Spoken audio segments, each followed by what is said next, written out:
Amen. Praise the Lord, brothers and sisters. We are now in day 5 of our Holy Word for Morning Revival. Still on week 3. So let's read the Bible verses. John chapter 14, verse 17. The Spirit of reality, whom the world cannot receive, but you know him because he abides with you and shall be in you. Galatians 2:20. I am crucified with Christ, and it is no longer I who live, but it is Christ who lives in me. And the life which I now live in the flesh, I live in faith. The faith of the Son of God, who loved me and gave himself up for me. So John 14:7 is the Lord here is speaking of something very intimate and real. Right? Before the disciples were with him outwardly, they could see him, walk with him, and hear him. But the Lord was preparing them for something deeper. He said that the Spirit of reality would not only be with them, but would be in them. So it means God is no longer just outside of us today, from us. Today, He is living inside our spirit, mingled in our spirit. Wherever we go, He is there. Whatever we face, He is there. This is Emmanuel in a very practical way. God not just with us outwardly, but within us inwardly. And sometimes we may feel alone or weak, but actually, according to what the Lord said, we are never alone. The Spirit of reality is in us, in us right now, right? Galatians 2:20, it says, we can see also the experience of this indwelling Christ. It is not just that Christ is in us, but that He is living in us. So in our daily life, we may try to be patient, loving, or spiritual by ourselves, but many times we fail. Why? Because, because it is still I trying to live. But according to this verse, the Christian life is not us improving ourselves. It is Christ living in us. So, for example, maybe someone says something that offends us. Our natural reaction is to respond or get upset. But at that moment, if we turn to our spirit, we realize there is another life within us, which is Christ Himself. Instead of reacting, we can let Him live. And that is Galatians 2:20 in a practical way. So let's read the paragraph. Matthew is a book of Emmanuel, God incarnated to be with us. The practical Emmanuel is the Spirit of reality. When Peter and the other disciples hear the Lord's word in Matthew 18:20 and 28:20, they may have wondered how the Lord would be with them. They may have considered that the Lord would continue to be with them physically, and this may have made them quite happy. But in John 14, the Lord Jesus said, I will ask the Father, and He will give you another comforter, that He may be with you forever. Then in verse 17 and 18, the Lord indicated that He would become the comforter. Right? So Matthew shows us Emmanuel, which God with us, but how is God with us today? Right? So according to this paragraph, the practical Emmanuel is the Spirit of reality. The disciples may have thought the Lord would stay with them physically and walking beside them, right? That would feel comforting, right? Just like having the Lord physically next to you all the time. But the Lord revealed something much higher.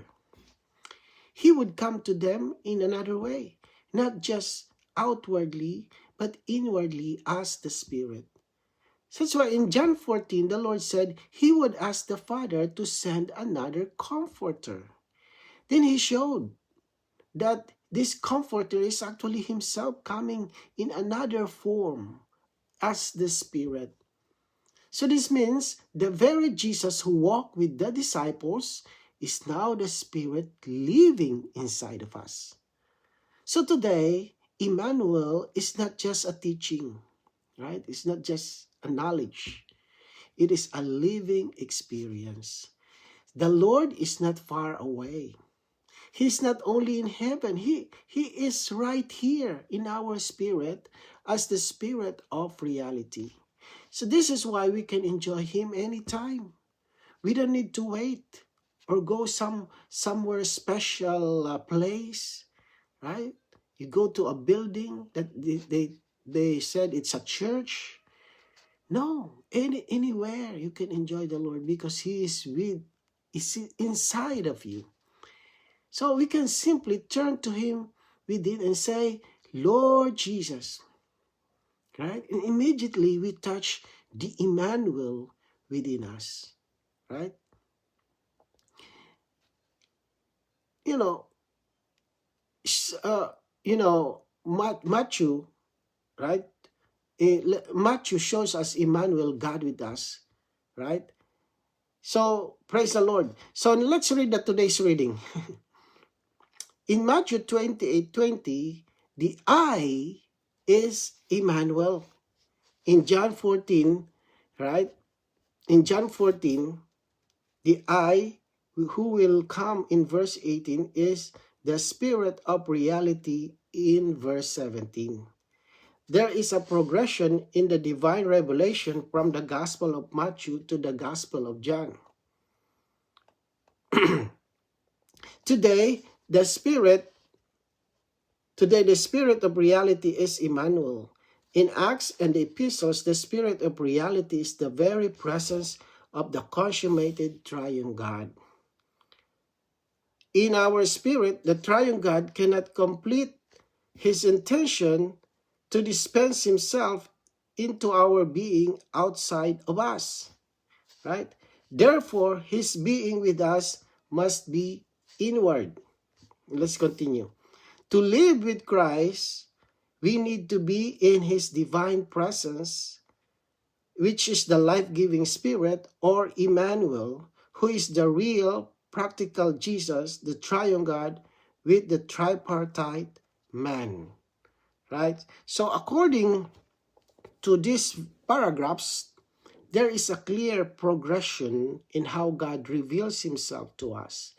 So in Matthew, the Lord says, I am with you, right? And this is Emmanuel, God with us. But at that time, the disciples may have understood this mostly in our outward way, like the Lord physically being with them. Then when we come to John 14, the Lord says, I will come to you, right? I will come to you. And He connects this with the Spirit of reality. So it shows that the same I, right? This I is the same Emmanuel is now coming in another form, right? In our spirit. Not outwardly, but as the Spirit. So now, today, Emmanuel is no longer just God besides us, right? He is the Spirit of reality within us. So as we go on, as we go further into Acts and the epistles, we see something even more experiential. The Spirit of reality becomes the very presence of the consummated triune God in our spirit.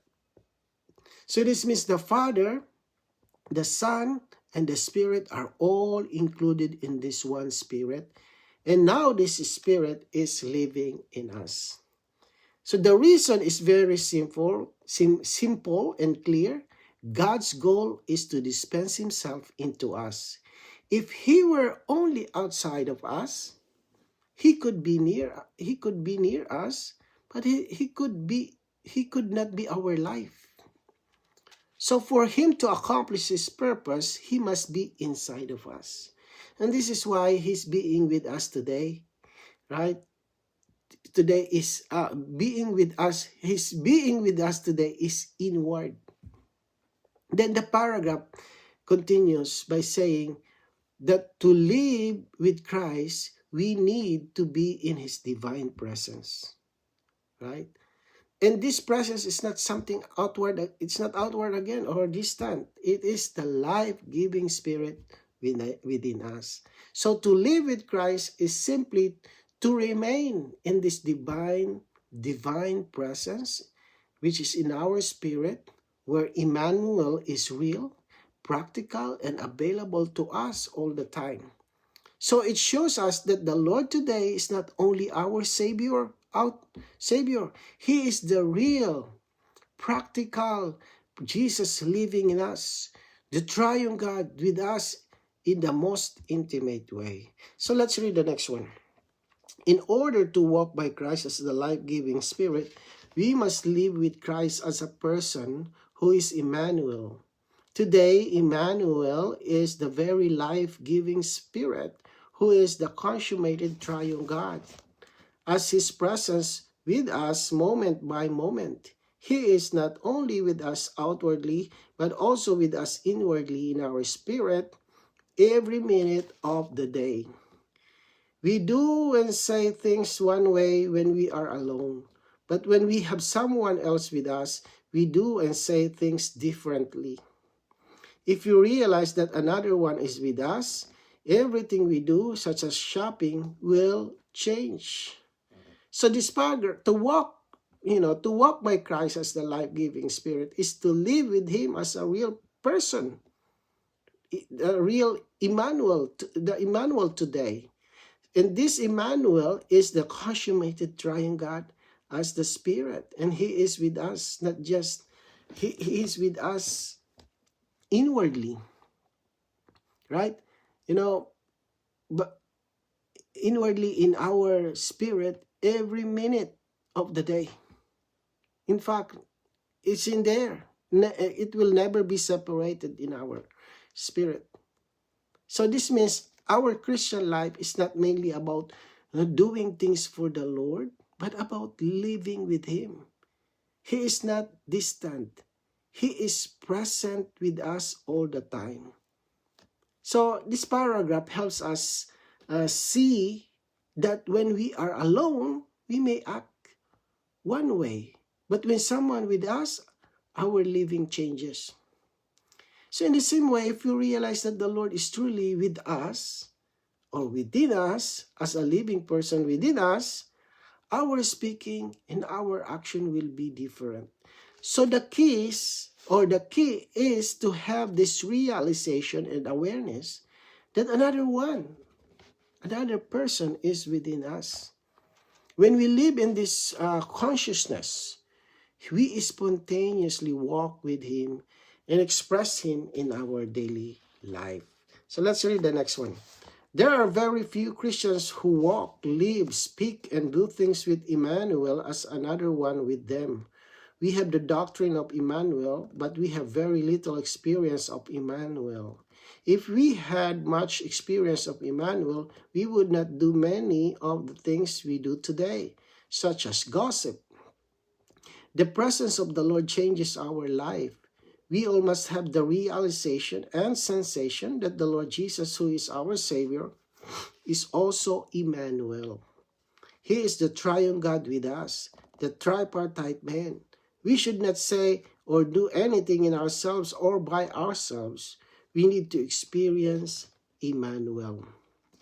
So let's continue. Living with Christ is not I living alone, but with Christ living in me. You must realize that you are no longer living alone, but Christ is living with you and in you. When you have the sensation or this sensation, it will revolutionize your entire life. So many believers know Emmanuel as a teaching, but have very little experience of Him. So it means we may understand that God is with us, But in our daily living, we still act as if we are alone. So because of this, we still do things in ourselves, speaking, our action, and even our reacting without realizing that the Lord is with us. But if we truly had the experience of Emmanuel, many things in our living would change spontaneously because we would be aware that another one is within us or with us. So the paragraph points out to something very important, the realization and sensation that the Lord Jesus is not only our Savior, but also Emmanuel, the triune God with us in a living way. So this is not just a doctrine. It is something we need to sense and experience in our spirit. So to live with Christ according to what we read, right? To live with Christ according to what we read is not to live by ourselves, but to realize that Christ is living in us and with us, and we are no longer alone in anything. So when this becomes real to us, not just in our mind, but in our inner feeling, it will revolutionize our entire life, our living, our speaking, our actions will be different because we are living together with Him, together with the Emmanuel. So let's read the next one. To live with Christ, we still live, yet not by ourselves alone, but by Christ living with us as Emmanuel. The name Emmanuel is first mentioned in Isaiah. Many Christians address the Lord as Jesus and Christ, but few address the Lord as Emmanuel. We must learn to call our Lord Emmanuel. Let's continue. Emmanuel is our life and person, and we are His organ. As His organ, we live together with Him as one person. The triune God lives together with the tripartite man. If we lose His presence, we are defeated. But if we have His presence, we have the victory. Right? Praise the Lord. So to live with Christ does not mean that we disappear, but that we live together with Him. We still live, but not by ourselves. Christ lives with us as Emmanuel.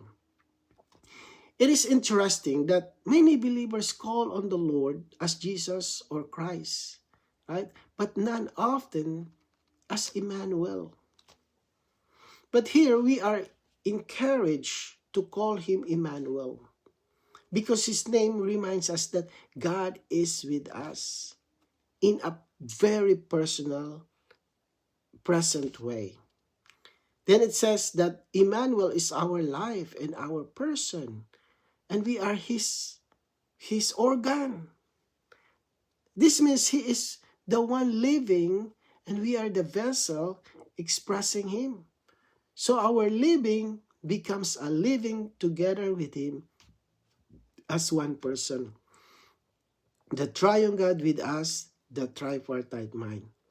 So finally, this paragraph brings us to something very practical. Everything depends on His presence. If we lose His presence, we are defeated. But if we have His presence, we have the victory. So the key is not mainly what we do, but whether we are with Him in His presence. When we have Emmanuel, we have everything. Right? Amen. Lord Jesus, thank you, Lord Jesus, that you are the Emmanuel. Lord, don't let this truth just stay in our mind as our knowledge, but Lord, cause us to experience you as the Emmanuel, that you are with us. Lord Jesus, thank you. We have another person deep within us that will restrict in every action, in everything that we do.